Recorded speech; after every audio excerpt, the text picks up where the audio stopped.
Hey, Orange One here. Today we're going to go over how to find, contain, and breed vampires in Dwarf Fortress. Basically, what we have here is we have a dwarf that is really thirsty. They don't have access to alcohol, so they've gone to my well.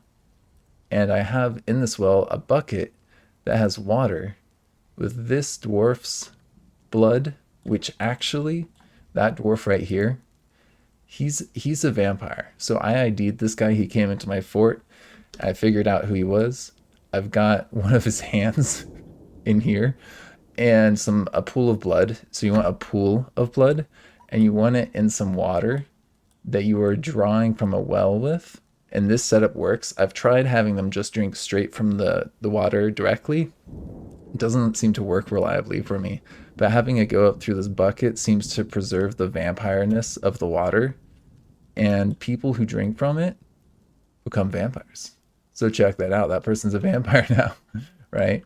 And so that's an interesting way of getting as many vampires as you want. And that's the basic mechanics is that you get some water in a single tile, and you get the person down there and you make them bleed. One way to do this is to get some like spear and link that to your levers. So I've got my lever room, and then I've also got like the bridge to go there and seal it off so it's safe from this end. And you can also seal it from the other end as well and get them set up with some levers, which I highly recommend because then you've got your safety room, which is really, really nice having the vampires contained in there.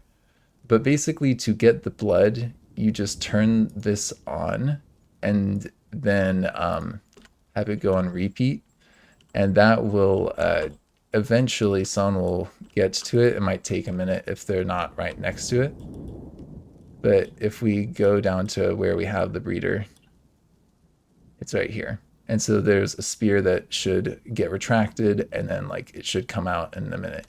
Now, if you look, there's also something kind of interesting. If you look closely, these guys, their skin tone, I've noticed tends to turn kind of like this bluish hue. I don't know. And they also get this name vampire added just automatically. This person, not, I don't think is, this person's the vampire, yeah. It's interesting. I think, might still have the darker skin. I'm not sure. So a little bit of science was done. This took me like over 8 hours to get this finally set up perfectly because I also had issues with other blood getting in here. And then also issues like of like, see, there's like some blood right there. Luckily that didn't get in here really. It's on the wall. It's weird how like water works with that. Oh, look, there's our spear. Just, I think just brought up the hand a little bit there. So we couldn't see it, right? So kind of interesting. So that's how I hurt them. You can also kind of cut them, or you can drop heavy things on them. You can go up here and you can just like mine out like some stone and have it fall on them and then make the blood. You don't have to keep them alive, but this guy happened to lose his hand, so I was like, cool, I'll keep him. And so I've got like these guys locked in behind door as well as a bridge that's hooked up to my levers. And then I've set them up to have some picks in here so that they can just mine out spaces themselves. So they can do that. They have access to that those tools. And I also wanted to bring in some military gear so you can see this person's got like an axe. I think I have at least one other person who had a weapon. There's a warhammer right down there as well, so we could get access to that. So there's a lot of good things that we have access to work with here. But basically, what we want to do ultimately is seal these guys off in their own space, and then have the breeder space for new dwarves that we want to turn into vampires, and then we can make as many as we want. We can even have these guys go up to the surface and be safe around necromancers. I'm in a necromancer biome. I think I'm actually currently under siege from the undead. They're just like swarming up here. So like I can have necromancers come up here and be safely walking around these guys, and that would be totally fine. So I'm eventually gonna do that once I've got my own little vampire burrow set up nicely. They're also very powerful soldiers. I don't think they get hurt by light. I've seen maybe some versions of vampires do in some versions of the game.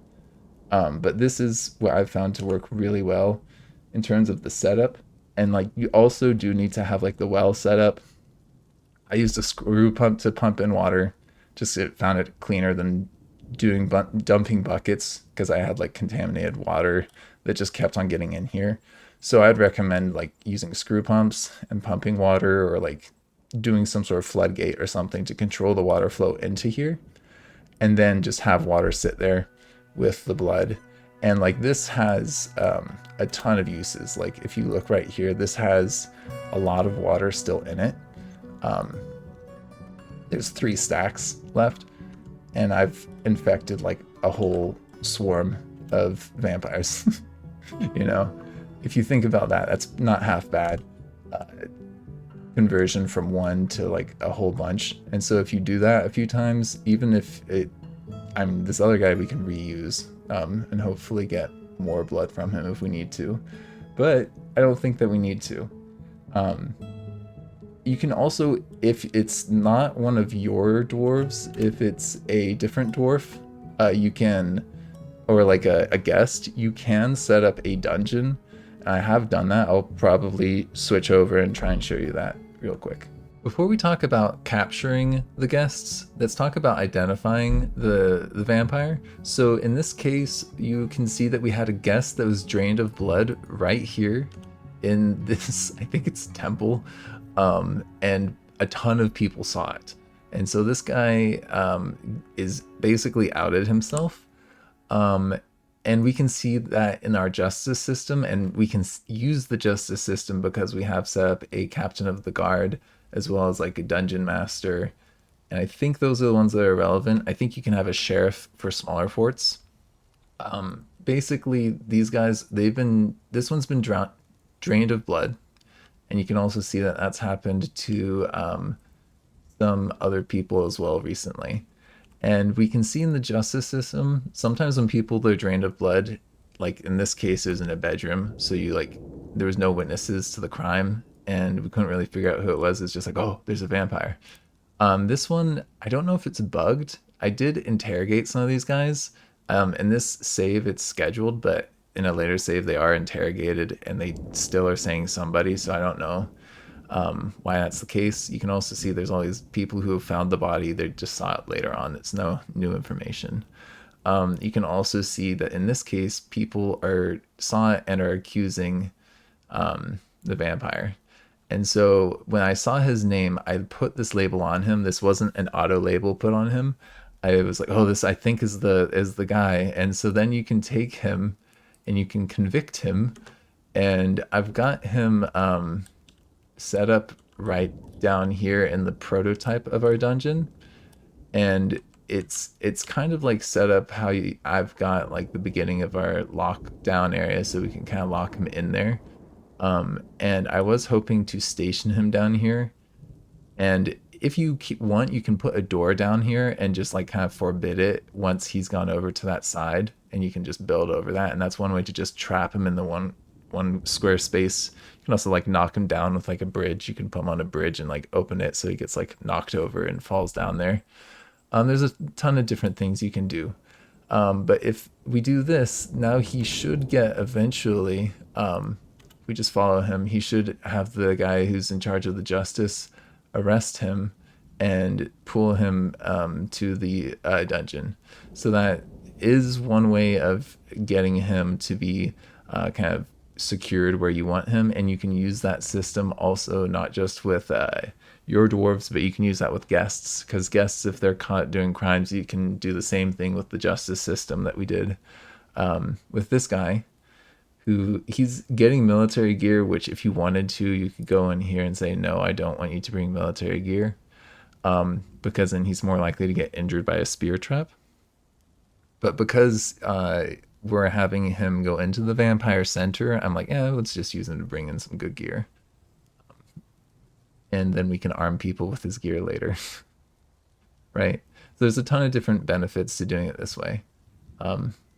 If he doesn't get taken soon by the justice system, then I'll just cut to that.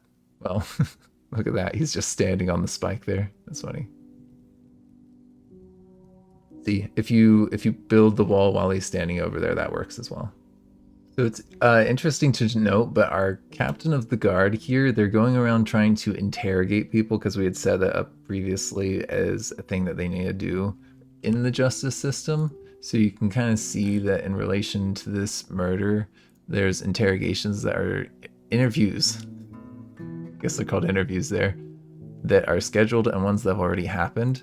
I am going to go to this and try and cancel those out if they haven't already happened, because I've already played this out and I know that they're not gonna actually find anything. So it's fine to say, like, don't actually interrogate these people. Can you do the other thing that I need you to do, which is go and get the guy arrested.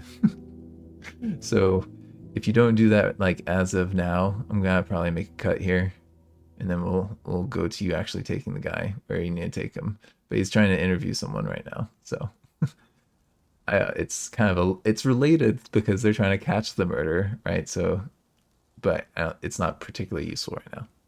So here we have the guy. He's in the dungeon. Unfortunately, I've been having a hard time recreating getting him brought to this dungeon and not my larger one up above. So I'm not sure about that exact step. If you want to put a comment down below about how you'd recommend to stop them going from this and make sure that guy goes down there, I'd love to hear it. But basically, in this case, he got beat up.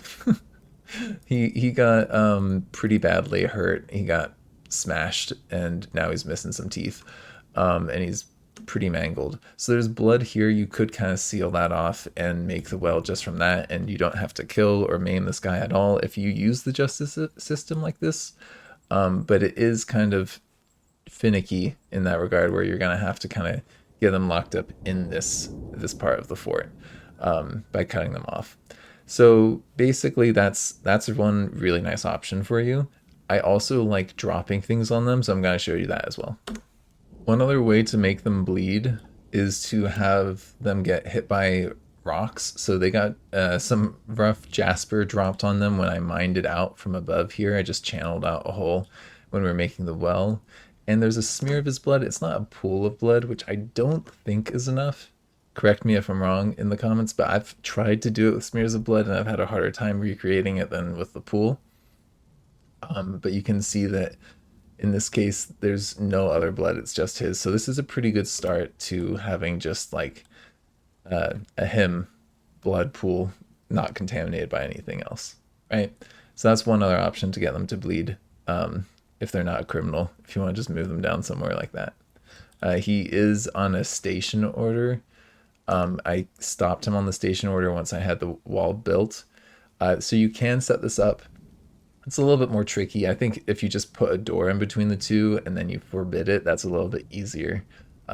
It's a much simpler system if you can just do like a door and then you go to forbid, and now they won't be able to get across. And they seem to respect those boundaries, and it also will keep it watertight, so you have your little pocket of water in there as well. So yeah, a couple options. There is one other way to breed vampires that's kind of tricky, but if you have a sensitive dwarf who has a hard time controlling their emotions, like this one who's experienced quite a bit of trauma, to be honest, they might go and knock over an altar. And if you know anything about adventure mode, that's the easiest way to become a were creature or a vampire. In fortress mode, if you can, I just randomly discovered this because my fort I was ignoring while trying to do my vampire projects. You can actually get people to have tantrums in places that are sacred to places that they worship. So this one, they have some things that they worship, and that, I think this might be the deity. In any case, they like to pray to this church that we have right here. This guy right here. It's a church of the Saffron of Bridges, which has quite a few worshippers, and that includes our guy Locum right here, which I think you can see that somewhere in here. but they ended up they toppled over something, so she's ashamed, and now she's got the vampire tile added to her name automatically. I didn't do it, I swear. That was just added automatically, just like the ones who drink the vampire blood. So that's kind of cool. Another alternative way to breed them. I thought also I might show you a failed attempt so you can see what I'm talking about with what doesn't work. So this was one of my earliest attempts at doing the vampire breeder, and I thought it was working. This guy became a vampire, and I was like, wait, that's weird. How did that happen? And I had people like coming in and drinking from here straight is what I thought had happened. But if you look, this guy and all these other people, when I had them try and drink, like they've tried to drink a couple times now, it's just not worked for them.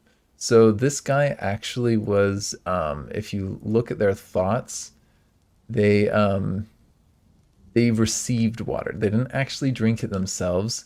They received it. And there's a bucket in here. I don't know where they've moved it. They might have moved it somewhere. But there is a bucket in here somewhere. Give me a minute to look for it. But it had blood that was vampire blood in it. Where is it? Iron bucket. Here it is. So there's an iron bucket right here. Again, I don't know how or why, but this is laced with 10 units of blood with this guy's blood in it. But there's also other blood in the water, and I think when they're trying to drink from this water, I believe that the id Fortresses pool is overpowering the Sarvesh Flax Rooms pool, and so they're not getting the contaminants. But this original bucket, I believe the bucket is what's contaminating things as part of the issue. But it is laced with this vampiric blood, so they were given that bucket of water, and so because of that, they turned into vampire. But all these other guys, when they drink, they do not transform into vampires straight from this pool. So I don't know exactly what's going on. That needs some further experiments. But that was kind of an issue that I had, and you can kind of see that this has his blood all over right here. And so you'd think that his blood would be in the water, but no, there's also this pool of some other blood, which is this contaminant that I just keep on getting all over my base, like it's all over the place. There's some of it right there. Yeah, some of it right there. It's like wherever things trying to get cleaned up, that blood ends up being there. So if you have contaminated blood, even if you've got the settings set to, because I know some people are gonna be like, oh, do you have this set to the spread splatter? No, I don't. But it still kind of gets carried around on people, and I think it's in the water source now. Almost certain that like this water tile or something is contaminated, because it just is everywhere. So yeah, don't get your blood contaminated, and if you do have contaminants, use a screw pump like I did and pump water in there cleanly and just dump it down. That works pretty nicely.